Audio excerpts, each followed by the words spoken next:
दोस्तों आज अमेरिका और इजराइल के खिलाफ दुनिया के हर छोटे से छोटे देश अपना बयान जारी कर रहे हैं कि आप जो ईरान के साथ कर रहे हैं उसकी पूरी दुनिया कड़ी निंदा करती है।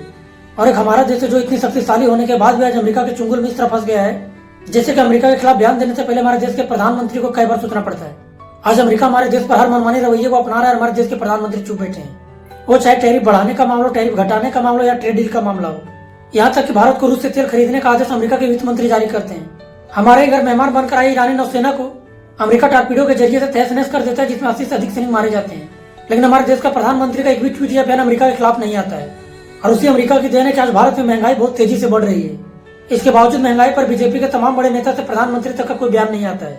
याद कीजिए हमारे देश के प्रधानमंत्री को भाषण जब हमारे प्रधानमंत्री देश के मंच से कहते थे कि हम भारतीयों के लिए अच्छे दिन आने वाले हैं। क्या भारत 140 करोड़ की जनता इसी महंगाई की मार को झेलने के लिए इसी अच्छे दिन का इंतजार आज 11 सालों से करती आ रही है? हमारे देश के प्रधानमंत्री फॉरेन पॉलिसी से लेकर देश की अर्थव्यवस्था को पूरी तरह तहस नहस करने का काम कर रहे हैं। हमारे देश के प्रधानमंत्री ना तो विदेश में जाकर अमेरिका के खिलाफ बोल पाते हैं, ना तो हमारे देश में रहकर महंगाई के पक्ष में बोल पा रहे हैं। महंगाई इतना तेजी से क्यों बढ़ रही है? क्या देश के 140 करोड़ जनता देश के प्रधानमंत्री को इसलिए चुना था कि विदेशों में जाकर देश की फॉरेन पॉलिसी पर चुप्पी मारकर बैठे रहे? और जब बात देश के भीतर हो तो महंगाई पर बोलने के डर से चुप्पी मारकर बैठे रहे। और भारतीय जनता पार्टी को और देश के प्रधानमंत्री को इस बात की जानकारी अच्छी तरह से हो गई है कि देश की जनता के सामने उनकी काली करतूत छिपी नहीं है और सारी पर्दाफाश हो गई है।